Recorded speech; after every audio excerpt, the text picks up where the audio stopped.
ফারাক্কা কাণ্ডে কলকাতা থেকে গ্রেপ্তার তৃণমূল নেতা। নিউ ফারাক্কা হাই স্কুলের প্রধান শিক্ষককে মারধরের অভিযোগের 12 দিন পর অভিযুক্ত তৃণমূল নেতা অরুণময় দাসকে গ্রেপ্তার করেছে পুলিশ। বৃহস্পতিবার ওই তৃণমূল নেতাকে জঙ্গিপুর মহকুমা আদালতে তোলা হলে আদালত 5 দিনের জেল হেফাজতের নির্দেশ দিয়েছে।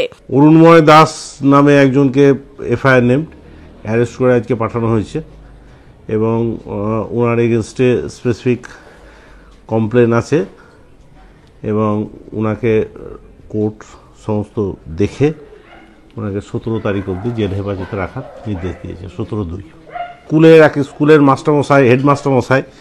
হেডমাস্টারমশাইকে মারধর করার অ্যালিগেশন আছে। 1 ফেব্রুয়ারি ফারাক্কা থানায় তৃণমূল নেতা ও স্কুল পরিচালন সমিতির সভাপতি সহ 5 জনের বিরুদ্ধে অভিযোগ দায়ের করা হয়।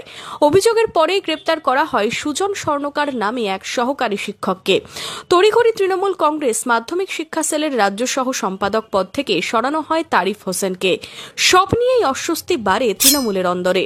অরুণময় দাসের গ্রেফতার কাণ্ডে কি বললেন তৃণমূল নেতা প্রাক্তন বিধায়ক মইনুল হক? যাকে অ্যারেস্ট করা হয়েছে অরুণময় দাস, সে তো পার্টির আমাদের প্রথম সারির নেতৃত্ব। বাম জামানায় এটা সম্ভব হতো? কোনোদিনই হতো না। তাই যত বড়ই নেতা হোক না কেন, পুলিশ প্রশাসন যেটা মনে করবে তাকে ফ্রি হ্যান্ড দিতে হবে।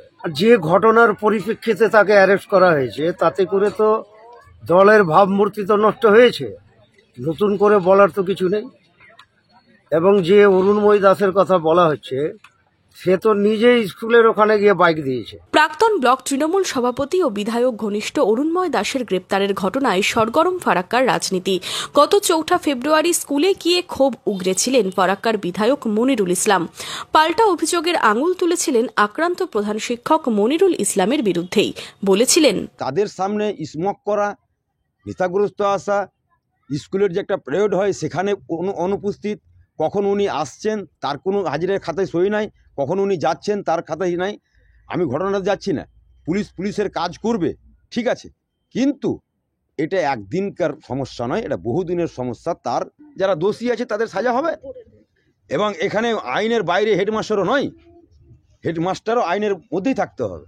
একদিকে শিক্ষাঙ্গনে আক্রান্ত শিক্ষক, অন্যদিকে অভিযোগ পাল্টা অভিযোগে তোলপাড় রাজনীতির মহল।